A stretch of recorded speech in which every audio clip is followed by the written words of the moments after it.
On the frozen Arctic wasteland, death isn't just a possibility, it's a countdown. Ada Blackjack huddled in her tent as frigid winds howled across the ice. Her hands trembled as she skinned a fox, her first real food in days. Then, something moved outside, something massive. She reached for the rifle above her bed. If it was a polar bear, it could all end in seconds. She held her breath and pulled back the flap. On today's episode of the Infographic Show, we bring you the true story of Ada Blackjack and her chilling Arctic nightmare. Born Ada Dulutuk on May 10, 1898, in the remote village of Spruce Creek, Alaska, Ada's life was marked by hardship from the beginning. After losing her father at the age of 8, Ada and her sister Rita were sent away from their Inupiaq village to be raised by Methodist missionaries, a decision driven by their mother's limited options. Life with the missionaries gave Ada skills like English, cooking, and sewing, but it came at a cost. She never learned the traditional Inupiaq survival techniques, how to hunt, how to build shelter, or live off the unforgiving Arctic land.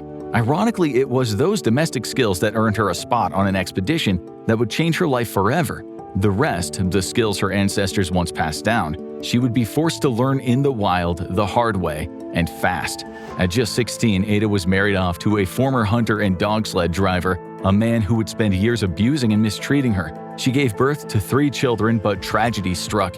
Only one of them made it past infancy. The surviving son, Bennett, soon developed a severe case of tuberculosis. Faced with unimaginable loss and a child clinging to life, Ada became fiercely determined to keep him alive. And that would perhaps become the most important factor in her Arctic survival story.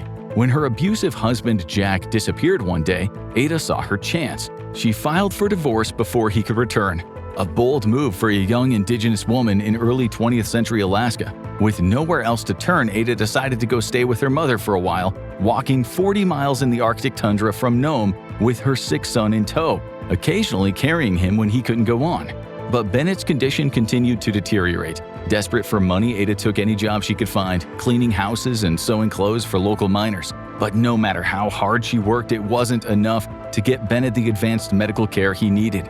Eventually unable to care for him, Ada made the heartbreaking decision to place him in a local orphanage where he could be fed and housed until Ada could earn more.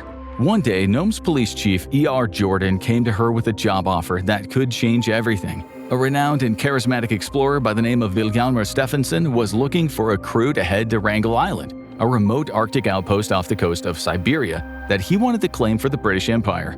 He wanted to prove that this frozen, seemingly barren land could support human life, assuming that people were willing to adapt.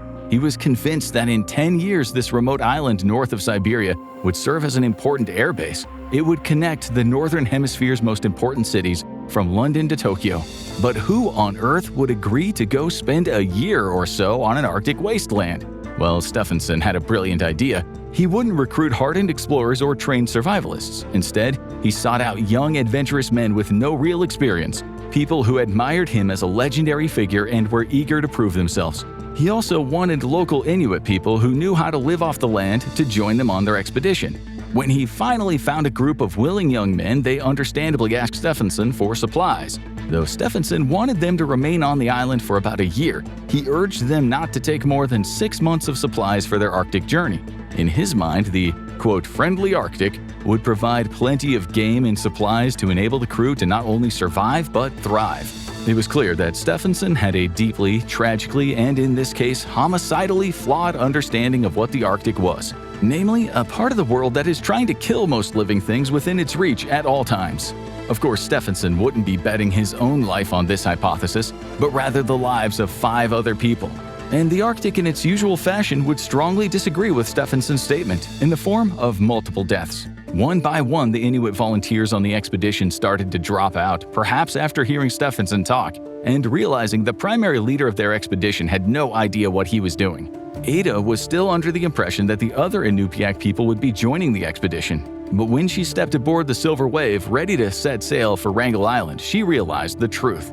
She was the only one. However, she was desperate to raise money for her son's treatment, and this expedition paid $50 a month, or $813 today in 2025. It was a sum Ada could never hope to earn staying in town. Besides, Stephenson had told her that she would avoid the hard work of survival in the Arctic, which would be left to the men. She would only be responsible for the sewing and repairing clothes, as well as some minor domestic duties at camp. As if this wasn't all bad enough, Ada also had a crippling fear of polar bears and was incredibly uneasy about spending a year alone in the middle of nowhere with 4 strange men. In the classic man versus bear choice, Ada would probably ask if death was an option. Leading the group was 20-year-old Alan Crawford, the expedition's captain. He was joined by Lorne Knight and Fred Maurer, both 28, and the youngest of the bunch, 19-year-old Milton Gala. And then there was Vic, the ship's cat. They set sail across the Chukchi Sea and eventually arrived at Wrangell Island, sitting on a latitude equivalent with the northernmost part of Alaska. When they landed, there were a few unpleasant surprises, like the fact that the island was much larger and more barren than the crew had been led to believe. Ada's hopes of survival continued to plummet. She thought about turning back, but decided it wouldn't be fair to the boys. Things went pretty well at first. The team set up camp, and with 6 months of supplies, started the winter relatively well-fed and happy. In short order, though, Ada started acting strangely. Knight frequently described her as having emotional outbursts in his writing. Sometimes she would refuse to sew up clothes. She became scared of what the men might do to her, with the exception of Crawford, who she developed an attachment to. Occasionally, she wouldn't eat, even though food was necessary to keep the crew healthy and warm during those horrifyingly cold Arctic winter nights. She became homesick to the point of, as it seemed at the time, physically becoming ill, and would sometimes disappear from camp only to wander back hours later. The crew was, unsurprisingly, not understanding of Ada's condition. Knight referred to her as the, quote, foolish woman in his diary. Sometimes they would make her sleep outside if she was having an unusually off day. At one point, a couple of the men reached their breaking point when she refused to repair some boots. In response, Knight tied her to the flagpole until she promised to repair them. Eventually, as Ada adjusted to the Arctic temperatures as well as sunlight and night hours, these symptoms went away on their own, and the rest of the winter passed by relatively uneventfully. Summer arrived, and though supplies started to run low, wild game appeared on the island, allowing the men to hunt and kill it for food. They hunted birds, seals, and the occasional fox or big game to stay well fed. While Wrangell was far from the land of plenty that Stephenson had promised, there was still just enough for the crew to keep itself healthy. So far, despite all signs of the contrary, the plan Stephenson had outlined was succeeding. With one small problem, Stephenson had chartered the ship to come and pick up the crew at the end of the summer of 1922. However, the ship, named Teddy Bear, had to turn back around. Pack ice had started to close in around Wrangell Island earlier than expected. There was no way for Teddy Bear to make its way through the meter-thick ice without breaking up its hull. So the crew waited and waited, and so far the men had hunted and taken care of the sled dogs while Ada repaired jackets, clothes, and other materials, as had been the agreement. But as supplies and game dwindled, Ada joined in on the men's work. As Arctic blasts of winter started to blow across Wrangell Island, the crew realized they had a real problem. Wild game had all but disappeared for the winter. Impenetrable ice surrounded them in every direction. They were sitting on a windswept 80-mile-long by 30-mile-wide island with no hope of incoming supplies, food, or rescue. In Alaska, Stephenson was trying to raise money for a relief ship but couldn't get the funds together fast enough. By the time he got some extra money from the aviator Orville Wright and the Canadian government, it was late August and no more ships would be able to make it through the ice up to the island until the next summer. As fall came and turned to winter, temperatures plummeted to an average of negative 56 degrees Fahrenheit, making daily life a constant struggle. Ada's skills were needed more than ever. The increasingly ragged, threadbare clothes that were the only thing standing between the crew and hypothermia wouldn't hold up in dangerously sub-freezing conditions. By January, the crew was down several pounds each and increasingly losing hope. Morale didn't improve when it became obvious that one of the men, Knight, had come down with a case of scurvy, which was to be expected when surviving on the occasional wild fox and ice water. As the crew saw Knight deteriorate, the 3 other men faced an impossible decision. Their only hope was to cross the treacherous sea ice stretching between Wrangell Island and Siberia.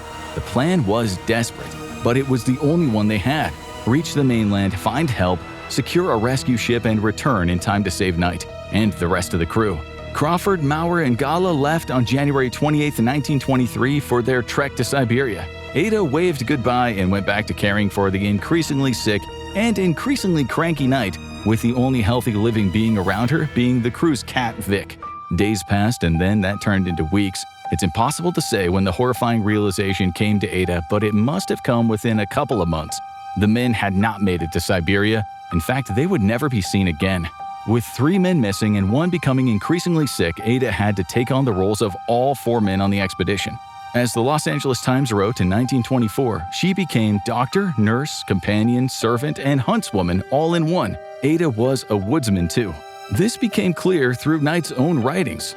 On February 7, 1923, he noted, "She insists on doing practically everything, and I willingly permit her, for I am not able to do much." Though this sounds like glowing praise from Knight, his relationship with Ada quickly fell apart. Knight, likely scared of his own deterioration and unable to take out his anger on someone else, lashed out at Ada constantly, though she by all accounts remained stoic with him, taking her own frustration out on the pages of her diaries. Ada was focused on one goal: staying alive. She started building traps for foxes and picked roots in order to sustain herself, Knight, and even the cat. Severely weakened from hunger and malnutrition, she would haul wood from miles away in order to build fires to keep the camp warm. Though deathly afraid of polar bears, she knew she would have to defend the camp from them, especially as winter turned to spring and they started moving inland along with the retreating ice. Ada set up a lookout post, a raised platform over the camp from which she could keep track of crossing or incoming polar bears. Though she was scared to death of guns in general, a fear she had learned to overcome so she could hunt for food and survive, she set up a gun rack over her bed. If a polar bear wandered into the camp while she was indoors or sleeping, she wouldn't be caught completely by surprise. As summer approached, more birds started to fly overhead, and Ada quickly picked up some sharpshooter skills, killing several of them to supplement the now smaller crew's tiny meals. Unfortunately, around this time, it also seemed scurvy was getting the better of Knight. Though Ada took care of him the best she could, making sure he got better cuts of meat than her and laying him down on oatmeal sacks so he wouldn't get bed sores. But without medical help, Knight was on his last legs. On June 23, 1923, Knight passed away. Ada recorded the event on a typewriter the men had left behind. She knew she was not nearly strong enough to dig up the barren ground around her to bury Knight, but she still wanted to respect his deceased body. So she put up all the boxes around him and his sleeping bag to stop wild animals from feeding on him. Then she moved him to the storage tent to avoid the foul smell of human decay. She also set up a cross on a gravesite for him. At this point, the only souls left from the original expedition were Ada Blackjack and Vic the cat. Perhaps to find something to do with her time and stave off the insanity of isolation, she started setting up cameras to take photos of herself and other moments around the camp, including her memorial to Lorne Knight. Whether out of resourcefulness or sheer boredom, Ada began building a boat, using animal skins from her hunts, driftwood scattered across the tundra, and scraps of canvas from the crew's supplies. She set to work crafting a vessel. To be clear, even the other expeditioners hadn't had most of the skills that Ada developed. Stephenson had selected people more for their enthusiasm than any specific set of skills. However, while Ada admirably worked day and night to survive the Arctic wilderness, the situation started to take its toll on her. Via her diary, the thing that seemed to bother her the most was the idea that she may never get to see her son Bennett again, the boy that she had done everything for in the first place. The thought of getting back to him seemed to be the only thing keeping her going in the first place. At one point, perhaps fearing that she would succumb to Knight's fate as well, she even made up a will. As the end of August started to approach, Ada began stitching together heavy coats, ideally from reindeer pelts. They were probably going to be the only barrier between her and another brutal Arctic winter. But then on August 20th, she looked out to the horizon and caught a glimpse of something in the distance. At first, she couldn't believe her eyes. But then, as the schooner Donaldson approached the shore of Wrangell Island, she smiled in relief, unable to believe what was finally happening. As the crew came to shore, Ada strode up to them with a wide smile on her exhausted, thin, but finally exhilarated face. Wrapped in her new reindeer coat, the crew could scarcely believe their eyes. They weren't sure they were going to find anyone this long after the original expedition had landed. Of Ada, they said Blackjack mastered her environment so far that it seems likely she could have lived there another year, although the isolation would have been a dreadful experience. And indeed, Ada had overcome many of her fears, a complete lack of experience, and almost total isolation to become an Arctic survival master in just a few months. Little did she know her ordeal wasn't over yet, and even some of the rescue crew would try to cause trouble for her in the next few years. After finally getting back to Alaska, Ada got her first slap in the face from reality. Just a few $100s in total for her role in the expedition. Stephenson, on the other hand, saw a chance to exploit Ada's story for additional fame and money, sharing the story of her survival far and wide. While making profits from Ada's story, he gave Ada herself nothing from the publications, talking about her incredible survival. Not only that, but public sentiment even turned against her. Smear campaigns were started against Ada, alleging that she let Knight die due to neglect. One of the crew members who rescued her even tore pages out from both her and Knight's journals that contradicted the narrative in order to make Ada seem like a monster. Eventually, his actions were discovered and he was forced to confess to what he did. Throughout all of this, all Ada wanted was to take care of her son and be away from the public eye. In fact, she resented Stephenson for exploiting such a difficult time in her life without her input. Even though she never received the full payment she was promised, Ada used what little money she had, along with income from selling animal pelts caught on Wrangell, to take Bennett to a hospital in Seattle where he finally received treatment for tuberculosis. She remained in Seattle for several years, giving birth to a second son during that time. Eventually, Ada and her family returned to Alaska, perhaps finding the Pacific Northwest too warm and bright after years of Arctic survival. Ada Blackjack passed away on May 29, 1983, in Anchorage at the age of 85. It was a story almost forgotten by history, but Ada Blackjack survived for 8 months alone in the frozen Arctic tundra. Despite everything nature threw at her, it was the thought of getting home to her son that pulled her through. Watch I Was Trapped Underwater for 3 days for another incredible story of resilience, or click on this video instead.